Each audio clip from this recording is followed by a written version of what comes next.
Why does my sewing machine have 3 needles? Good question.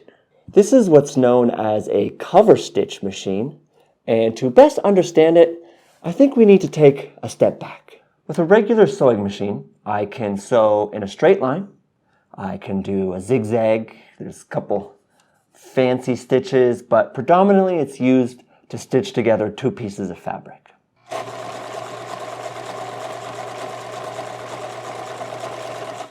There we go, just a regular stitch. If I open it up, there's the seam allowance, and it is a raw edge, which would come undone in the wash, which is where my serger comes in. Now with my serger, we take things up a notch because not only can I sew 2 pieces of fabric together, the 4 different threads also encase the raw edge on the side so that it doesn't unravel. And the best part being that the stitch itself is stretchy, so I can use it for things like t-shirts, hoodies, and other knit fabrics. And that looks something like this. That's the one side, that's the other. Slight variation between the two. And if you look closely, you'll see there's the 2 rows of stitches. That's what keeps the fabric together. And then there's the up and down loops, and that is what encases the raw edge. So there's a loop on one side, and then a second loop on the other side. I open that up, and it looks like this. It's all encased in there, but there is, once again, some seam allowance. And of course, what's great about it is that I can stretch the fabric. So for things like t-shirts and stuff, it stretches without actually ripping.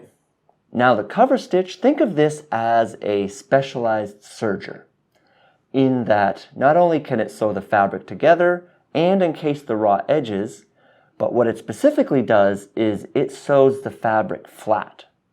So whereas the other 2 machines had seam allowance, there's the ridge of the fabric, this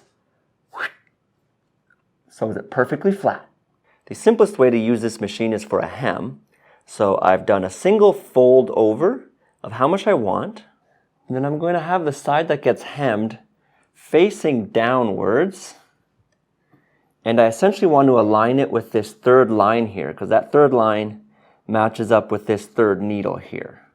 So I'm just going to take a look there. Okay.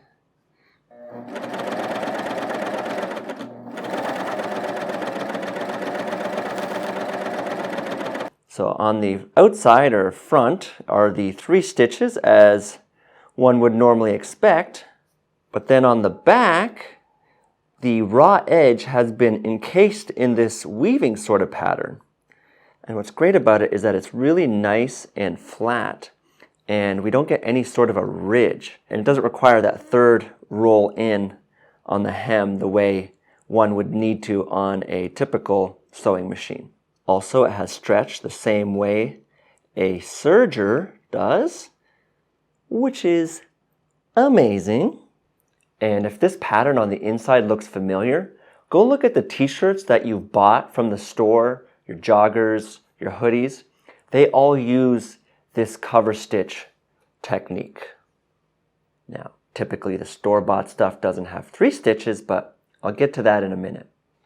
Great big thank you to the fine folks over at Quality Sewing for sending me this machine. Much appreciated. I can also stitch 2 pieces of fabric together with this machine. I've pressed over the seam allowance on one of these pieces, and I've made it ever so slightly wider than the width of my 3 needles. And the reason being is I take my one piece of fabric and I align it with the needle on this side here. I'm going to align those 2 raw edges and then fold it over and make sure the folded edge aligns with the outside needle here, and away I sew.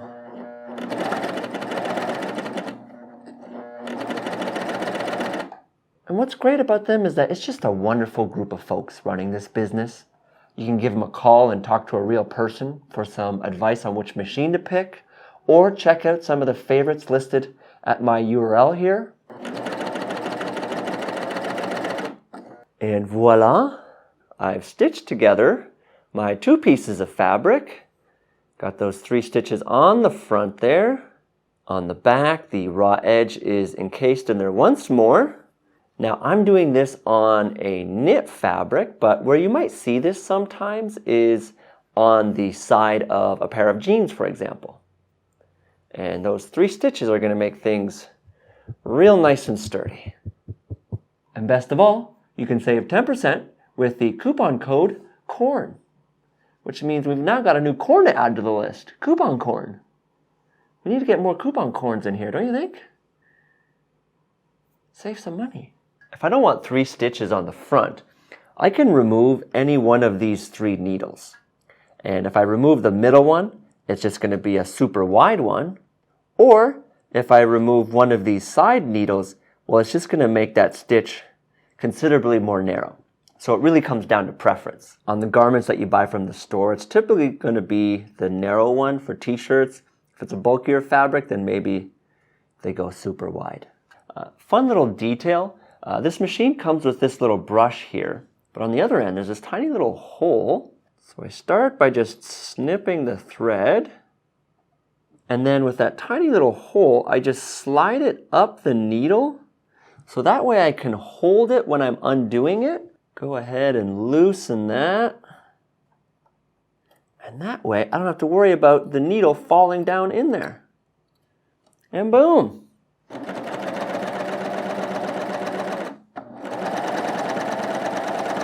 There we go.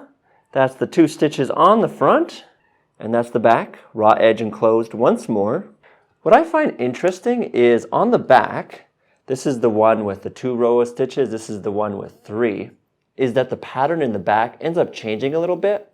With the 2 stitches, it's sort of these up and down V's, but there's more of a Z pattern with this one. Because you see how every other one, it kind of goes back, there, and then down again.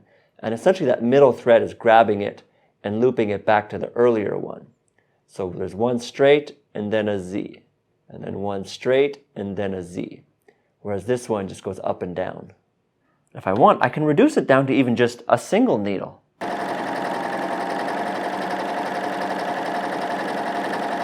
There it is, just a regular stitch. Doesn't look any different.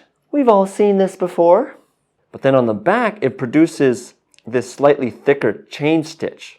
And what's great about this is that this stitch offers a bit more stretch and flexibility than a normal stitch does. And this is something you're often going to see on the hem of a pair of jeans.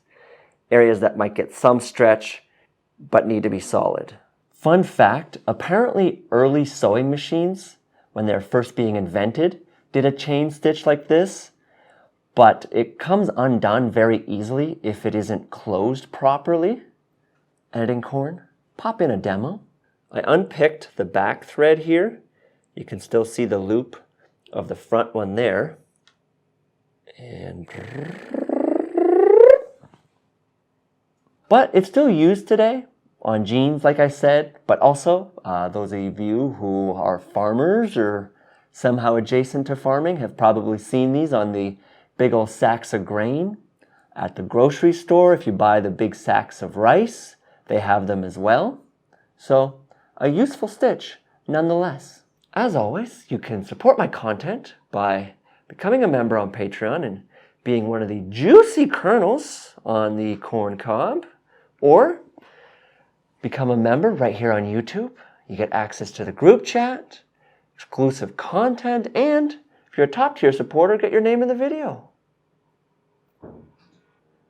And a big ol' thank you to everyone who does already support me. Thank you very much. Now, is it important how the machine is threaded? No, but it's pretty cool, and I want to show it to you anyways. So, bring that camera close, editing corn, let's demonstrate that. For the thread that goes down and underneath, I loop it through these various areas here, which isn't that special in and of itself, but then I open up this section here, flip it over to threading, pop a little bit of thread into this hole here, press this button and it shoots it out in the little tray right here. And I'm good to go. It's like an air compressor that shoots it. It's pretty cool, huh? And then for these needles at the top here, I just select which one of the three I want to thread. So this is the one on the left, the middle one, the one on the far right. I'm going to do the one on the left. I pull down on this lever on the left, which brings down this thingamajiggy. I lace my thread into that little slot there and pull it taut. Push up on this little lever. All right, and then just tug it the rest of the way through and boom. There's also this tiny little hole here that allows me to insert this lever. I can press it with my knee, and that lifts the pressure foot. And so when I'm sewing, I can use both hands, just lift that up, work my way around, and lift up whenever I want to. So if I'm working with delicate things or need to layer stuff and use both hands, they're free to use. Lift, lift, lift. I've been showing very functional uses for this machine. If I wanted to, I could flip the stitch around the other way and then have this bottom side on top to be a bit more decorative. It's something that you'll see on activewear sometimes. Or if I wanted to really lean into the decorative element, I could buy fancy specialty threads and use it to make, say, patterns on pillows or clothes or garments or any sort of thing like that.